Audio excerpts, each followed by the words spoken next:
Foi no ano de 1884, quando o Papa Leão XIII escreveu de próprio punho a oração de São Miguel, após ter recebido uma visão sobre a ação do demônio no mundo e, principalmente, sobre a Igreja. O Papa então ordenou que a oração fosse recitada ao final de todas as missas rezadas no rito latino. A oração é como se segue: São Miguel Arcanjo, protegei-nos no combate, cobri-nos com vosso escudo contra os embustes e ciladas do demônio. Subjugue-o, Deus, instantemente o pedimos. E vós, príncipe da milícia celeste, pelo divino poder, precipitai no inferno a Satanás e aos outros espíritos malignos que andam pelo mundo para perder as almas. Amém.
A nossa tendência é imaginar que o inferno será como a vida na Terra, ou seja, que você vai poder sair de lá de algum modo, que haverão pausas e momentos de estabilidade, coisa que não vai acontecer.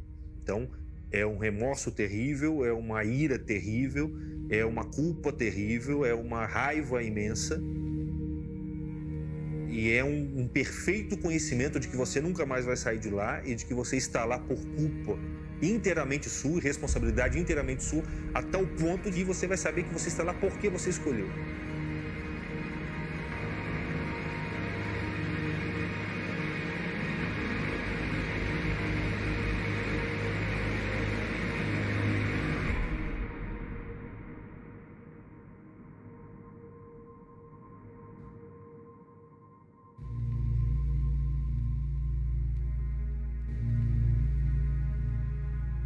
Lembra-te dos teus novíssimos e jamais pecarás.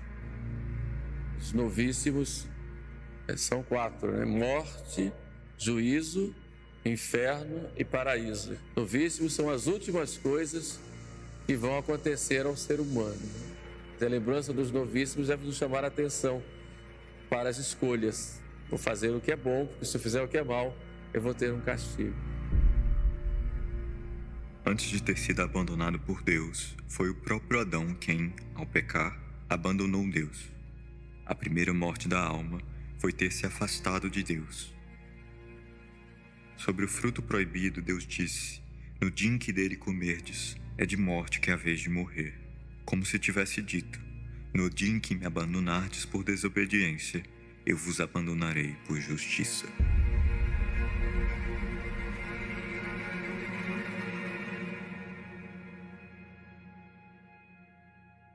Porque o pecado, que é o pecado? O pecado, Santo Tomás diz, é uma versio Deo conversio criatura. Quer dizer, no pecado você decide: eu não quero Deus, eu quero esse prazer, eu quero essa criatura, eu quero outra coisa, não quero Deus. Quer dizer, na realidade, o pecado é isso. É fruto de uma decisão. Deus Todo-Poderoso, Deus Onipotente, ele se torna impotente diante da vontade humana, porque ele respeita. Então, de modo que você é livre para escolher. Não quer Deus? Deus te respeita. Agora, se você morre num estado que a sua alma sai do corpo, isso aqui é a morte, naquele estado, separado de Deus por livre vontade, ela vai continuar nesse estado separado de Deus. E Deus vai respeitar. Porque a decisão só existe enquanto nós estamos vivos. Depois que morre, não tem mais tempo de decidir. Acabou a decisão. Você vai ver o fruto da decisão. Então, o inferno que é exatamente essa separação total de Deus, decidida por você mesmo.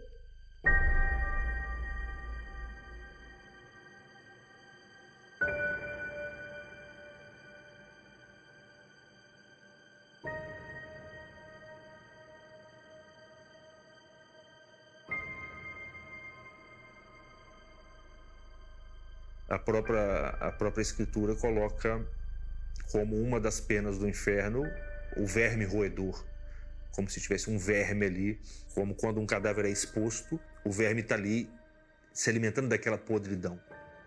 Como diz São Tomás de Aquino, uma alma podre pelo pecado, padecendo a podridão do pecado, ela vai ser corroída por um verme. Mas esse verme é um símbolo, neste caso ele é um símbolo do remorso, do imenso remorso que a pessoa vai sentir no inferno.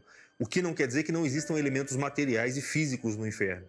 A crença tradicional é de que existem esses elementos materiais mesmo. Então, alguns elementos são simbólicos para você conseguir expressar aquilo que você viu do ponto de vista espiritual. Outros elementos são físicos mesmo, ainda que esses elementos físicos possam ter naturezas diferentes das que eles têm aqui na Terra. Por exemplo, o fogo do inferno não precisa ser alimentado por nada e ninguém precisa acendê-lo. Ele não apaga. Mas ele é o fogo, considera-se que ele é o fogo físico mesmo que nós temos aqui.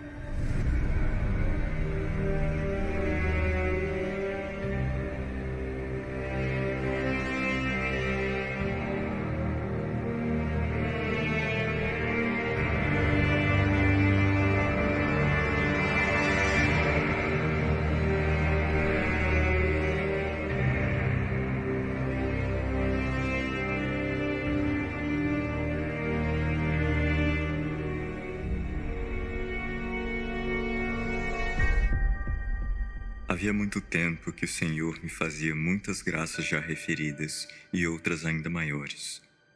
Quando um dia, estando em oração, achei-me subitamente, ao que me parecia, metida corpo e alma no inferno. A entrada pareceu-me um túnel longo e estreito, semelhante a um forno muito baixo, escuro e apertado. O chão tinha aparência de uma água, ou antes, de um lodo sujíssimo e de odor pestilencial, cheio de répteis venenosos.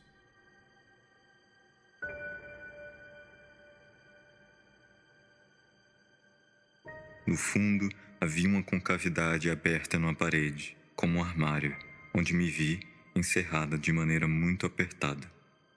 O tormento interior é tal que não há palavras para o definir, nem se entende como é realmente. Na alma senti tal fogo que não tenho capacidade para o descrever. No corpo eram incomparáveis as dores. Tenho passado nesta vida dores gravíssimas. No dizer dos médicos, são as maiores que se podem suportar, como, por exemplo, quando se encolheram os meus nervos e fiquei tolhida. Já não falo de outras muitas dores de diversos gêneros e até algumas causadas pelo demônio. Posso afirmar que tudo que já havia sofrido em minha vida aqui na Terra foi nada, em comparação do que ali experimentei das dores dos condenados ao inferno.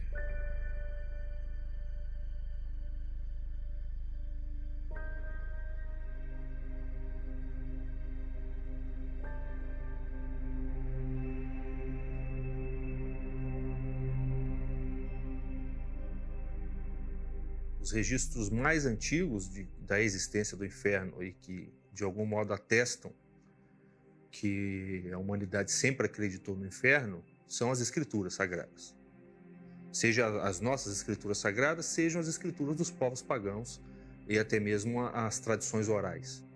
É muito improvável que essas coisas tenham sido transmitidas ao longo de tantos anos, registradas e guardadas com tanto cuidado, sem que nenhum grau de verdade estivesse presente nelas. Por todas essas vias você tem claramente o relato de que após a morte, a alma do ser humano vai se separar do corpo e um dos destinos possíveis dessa alma é uma existência tenebrosa, privada da graça, de danação, de sofrimento, que é o que se convencionou chamar de inferno.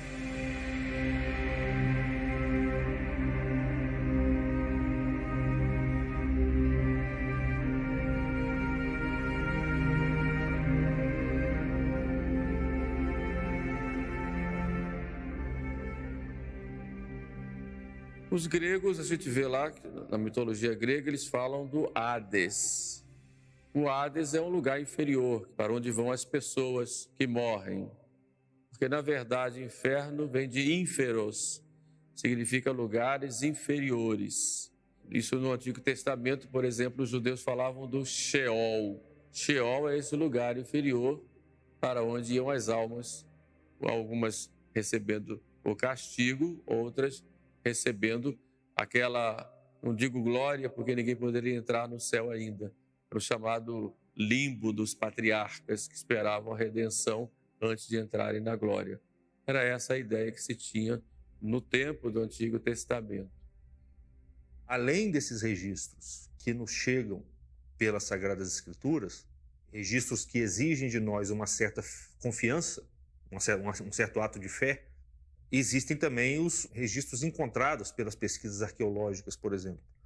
Então, por exemplo, os arqueólogos, os historiadores vão escavando o solo, vão estudando os vestígios, as ruínas das civilizações antigas e vão percebendo sinais que, de algum modo, denotam a crença nos povos antigos na existência não somente de uma continuação da existência após a morte física, como da existência de vários destinos possíveis. A gente percebe pelos sinais e pelos vestígios que são como que anexos ao velório, por exemplo, símbolos sagrados que são presentes, roteiros específicos que deveriam ser seguidos no ato da cremação, no ato do velório, que indicam que aquilo ali também era feito de modo ritual, de modo sagrado. Ou seja, aquilo ali também era feito no intuito de encaminhar a alma daquela pessoa para um destino bom.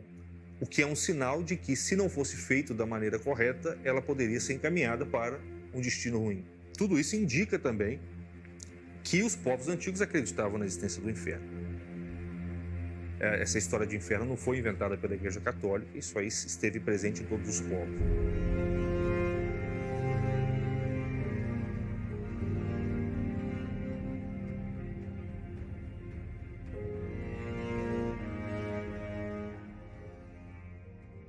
Praticamente todas elas acreditam que o inferno está localizado abaixo da terra, no centro da terra, por assim dizer. Que ele é um lugar de trevas e de danação também é uma coisa muito bem distribuída entre os vários povos que acreditam na existência do inferno. E que ele é um lugar, um receptáculo para aquelas almas que durante a vida produziram deméritos, ou seja, tiveram um número suficiente de ações más, moralmente incorretas, ações perversas, quer dizer, que o inferno seja um lugar apropriado para o homem mau, isso também é uma crença disseminada. Com Cristo há uma compreensão maior a respeito do inferno. É muito citado na Sagrada Escritura, no Novo Testamento, sobretudo. Jesus usa a palavra Geena. O que é a Geena? A Geena era um local que havia próximo a Jerusalém, onde já no Antigo Testamento se usava lá como uma espécie de depósito de lixo e depósito de cadáveres. E ali havia um fogo que nunca se apagava.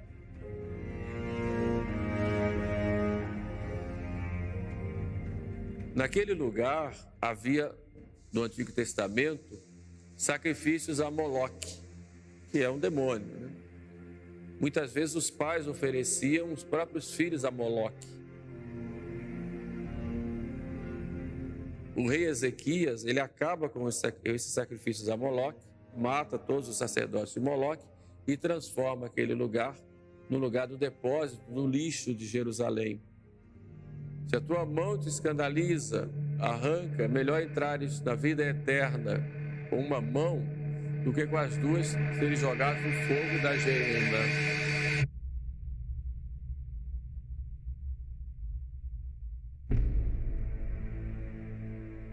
Aquele que dentre as potências angélicas foi colocado sobre o reino terreno e em cujas mãos Deus confiou a guarda da terra, não foi feito naturalmente mal, mas bom, e feito para bons fins, e não recebeu de seu Criador nenhum traço de maldade.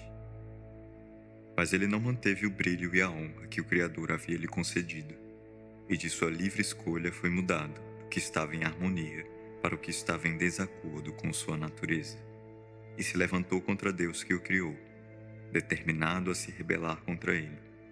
E ele foi o primeiro a se desviar do bem e tornar-se mau.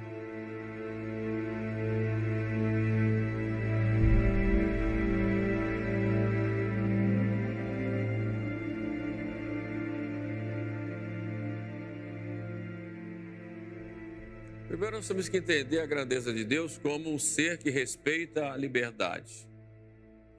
Deus criou os anjos como puros espíritos. A doutrina nos fala disso. A inteligência dos anjos é uma inteligência intuitiva. Ou seja, eles têm uma inteligência, não é como a nossa, que é uma inteligência mais racional. A gente parte do desconhecido, aliás, do conhecido para o desconhecido. Então, há um movimento racional no homem. No anjo, não, por intuição. E eles têm o conhecimento já completo das coisas rapidamente, uma inteligência muito maior que a nossa.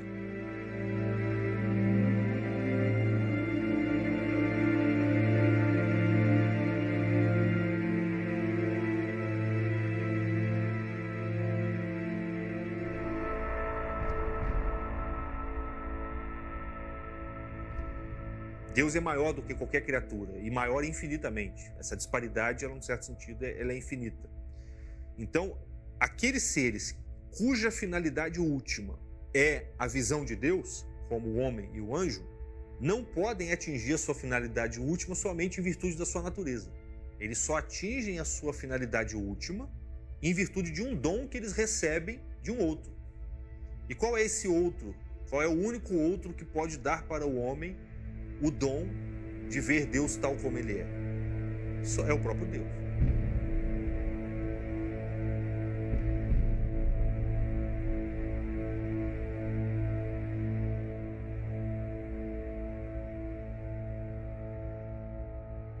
A tradição da igreja diz que Deus colocou aos anjos uma prova. Hoje não se define que prova seria essa.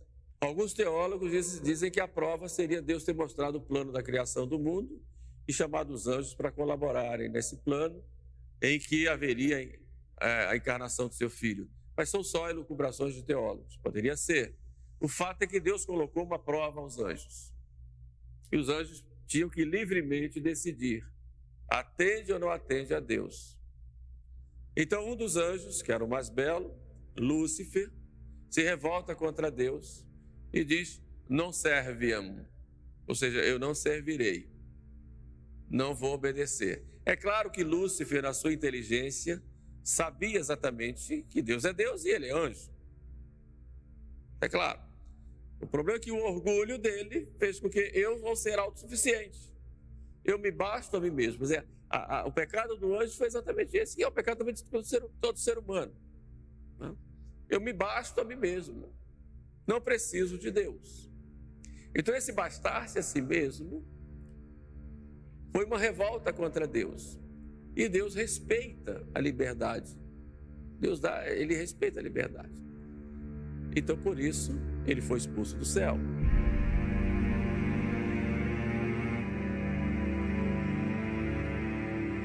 Porque Lúcifer, no momento em que olhou para si mesmo, parece que ficou tão encantado com a sua nobreza, com a sua luminosidade, era um anjo de extrema luminosidade, ficou encantado com a sua luminosidade e não converteu a sua visão para Deus. Então ele segurou a luz, ele reteve a luz. E retendo a luz, Deus retira imediatamente a graça dele. E ele entra numa existência de trevas.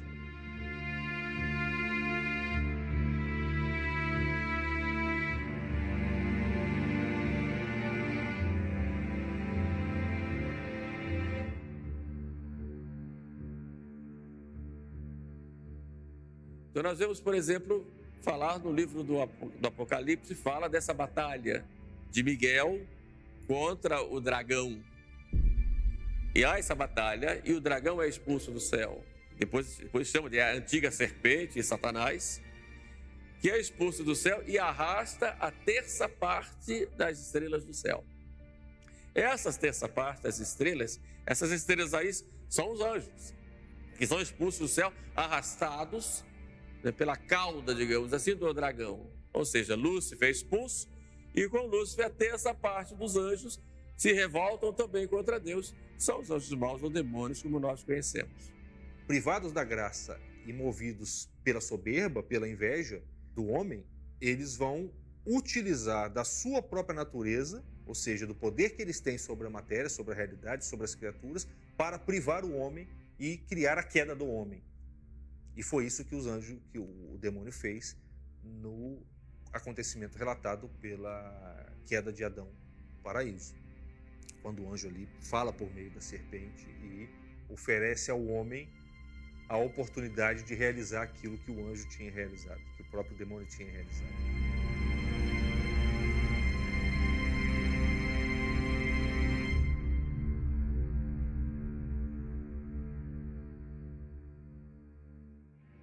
Os demônios sofrem. Quando eles veem a terra, e por isso o Apocalipse diz, cuidado terra, porque o demônio foi para a terra, sabendo que pouco tempo lhe resta. Então o demônio, ele entra, por exemplo, no corpo de uma pessoa, ele não quer sair. Porque se ele sair, ele vai para o inferno, vai sofrer. Então ele prefere ficar ali. É claro que Deus permite, em determinadas situações, que o demônio tome posse.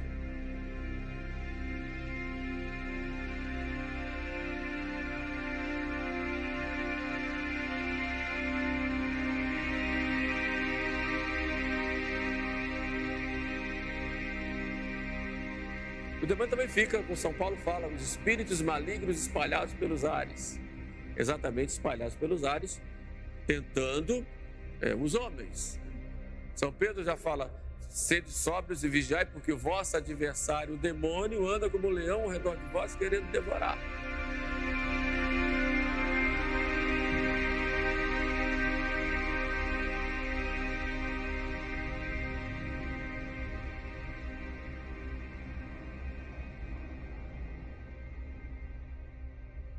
Eles odeiam a Deus, por isso odeiam os homens que são imagens de Deus. Então, como não podem fazer nada contra Deus, fazem contra a imagem de Deus. Depois, tem inveja, porque eles sabem que não podem mais ir para o céu. Sabem também da felicidade que é no céu. Não querem, evidentemente, não podem, porque eles fizeram uma escolha e essa escolha foi definitiva. Não é diferente dos homens. Porque os homens, por exemplo, nós temos um conhecimento racional. Então, nós muitas vezes nos enganamos nas nossas escolhas. Temos um corpo, muitas vezes somos influenciados pelo nosso desregramento, pela nossa concupiscência. São Paulo diz, eu faço o mal que não quero, não faço o bem que quero. Por isso eu castigo o meu corpo, reduzo a servidão. Quer dizer, no homem existe essa luta. Muitas vezes uma luta contra o mundo, contra a própria carne. Então, Deus, nosso Senhor, usa para com o homem misericórdia, dando perdão se o homem se arrepende, sem passar por cima da justiça. Agora, no demônio, não. O demônio pecou por pura malícia. Foi um pecado, é um anjo, um pecado unicamente espiritual. Então, por isso o pecado dele não tem perdão.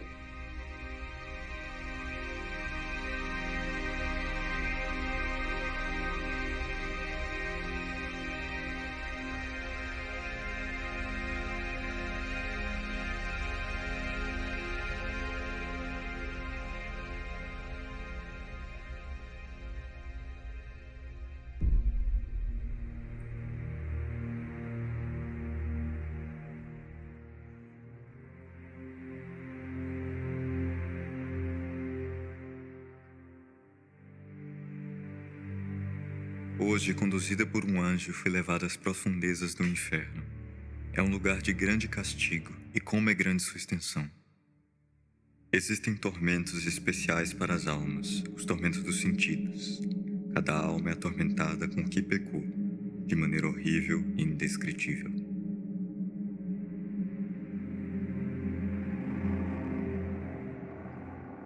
Existem terríveis prisões subterrâneas, abismos de castigo, onde um tormento se distingue do outro. Eu teria morrido vendo esses terríveis tormentos se não me sustentasse a onipotência de Deus. Que o pecador saiba que será atormentado com o sentido com que pecou, por toda a eternidade. Estou escrevendo isso por ordem de Deus, para que nenhuma alma se excuse dizendo que não há inferno, ou que ninguém esteve lá e não sabe como é.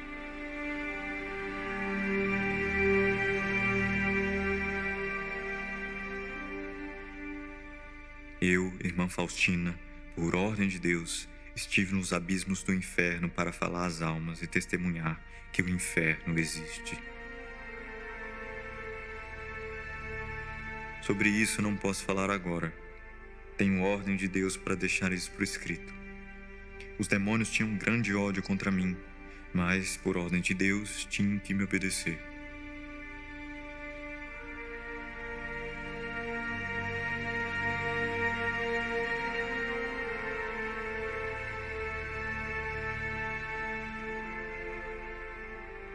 O que eu escrevi dá apenas a pálida imagem das coisas que vi. Percebi, no entanto, uma coisa.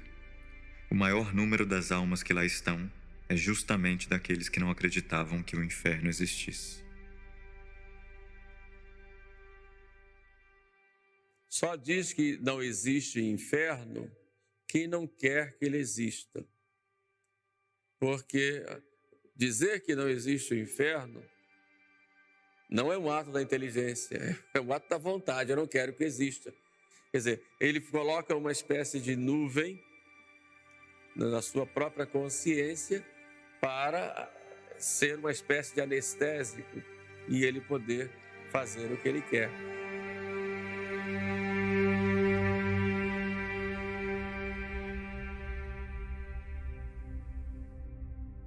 O medo é uma característica própria do ser humano. Medo. O que é o medo? O medo é uma trepidação da alma em vista de um mal que poderá acontecer. O ser humano tem medo de males futuros, ou físicos ou espirituais.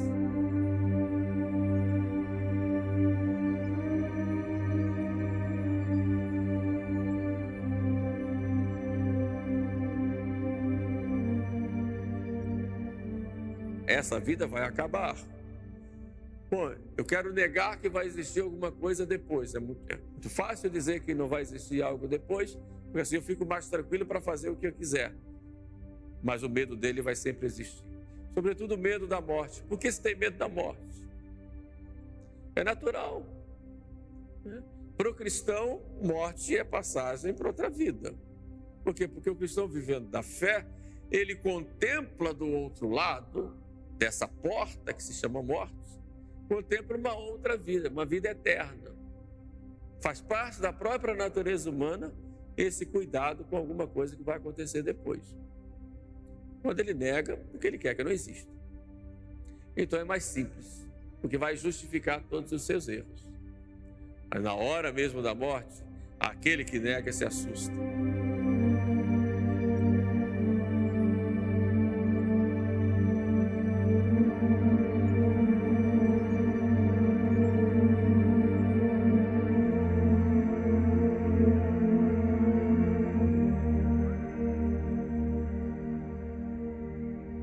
Uma pergunta comum que as pessoas fazem: por que Deus não fez o mundo perfeito? Ele é Deus, ele poderia fazer tudo perfeito, não ia ter sofrimento, ninguém ia para o inferno, ninguém ia errar, ninguém ia fazer mal. Sim, só que isso que você está chamando de mundo, na verdade não é mundo, é Deus. Deus é essa coisa onde não há mal, não há sofrimento, não há injustiça. Então tudo que Deus faz tem que ter em relação a ele uma diferença, uma pequena avaria, uma pequena perturbação. Tem que ter um menos em relação a Deus.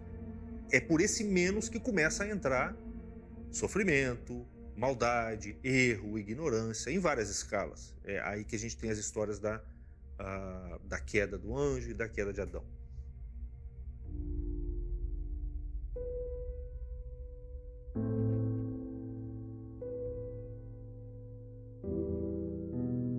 Se Deus dá gratuitamente a existência às almas, ele pode retirar essa existência. Algumas coisas Deus fez para serem imortais. Então não é conveniente, com a sabedoria divina, que ele retire essas coisas, esses seres imortais da existência. Então ele não faz isso. os seres espirituais, como o homem e os anjos, foram criados para serem imortais.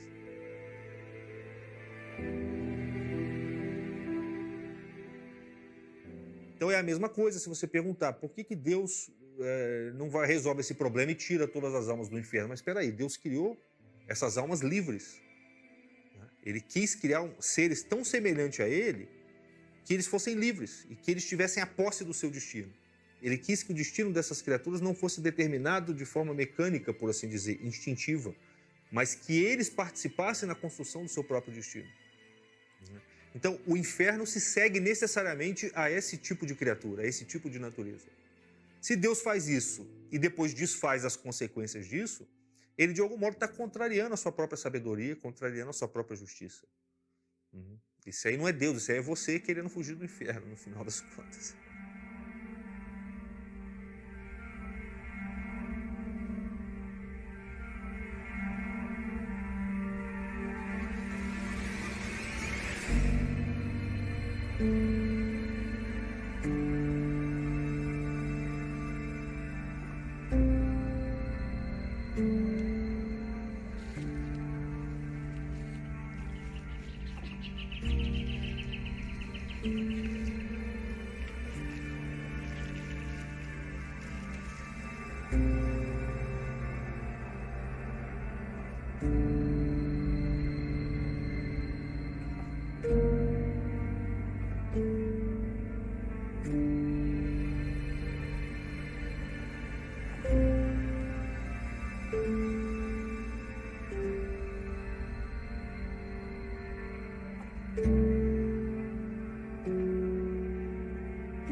O fogo não é exatamente um símbolo do inferno.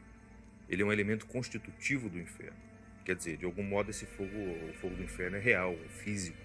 É o mesmo fogo aqui da terra que queima, que arde, que chicoteia. E que, por ter uma virtude maximamente ativa, ele é capaz de produzir a pior das dores.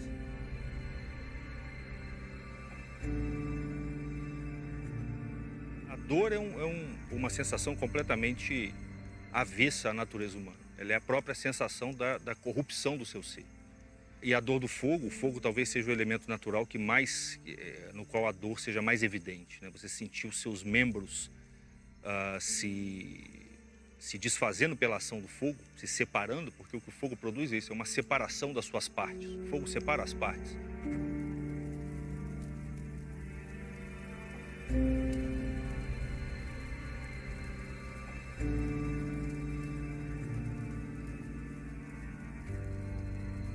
As pessoas perguntam como é que o fogo pode queimar a alma.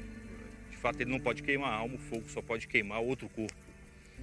Mas o problema não é esse, o problema é que quem sente a dor da queimadura é a alma.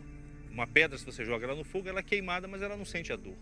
Agora, se você joga um corpo vivo, dotado de sensibilidade, ele já vai sentir essa dor. Então, o que sente a dor do fogo é a alma. E isso é possível de acontecer no inferno porque a nossa alma ela vai estar ligada ao fogo, sobrenaturalmente. Mais ou menos como ela é ligada ao corpo hoje, Deus vai, por um processo sobrenatural, vai ligar a nossa alma ao fogo e a nossa alma vai tanto sentir a angústia dessa prisão, de não poder ter mais a liberdade, porque está presa nesse lugar, está circunscrita nesse lugar físico que é o fogo, quanto ela pode perfeitamente sentir as dores diretas desse fogo, ainda que o fogo não a queime, porque ela não tem matéria.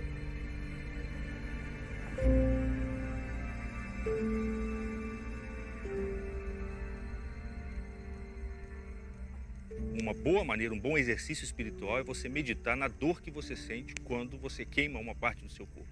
Porque, segundo os dados da revelação, é isso que vai acontecer com você, se você não seguir o caminho, se você não retificar a sua vida.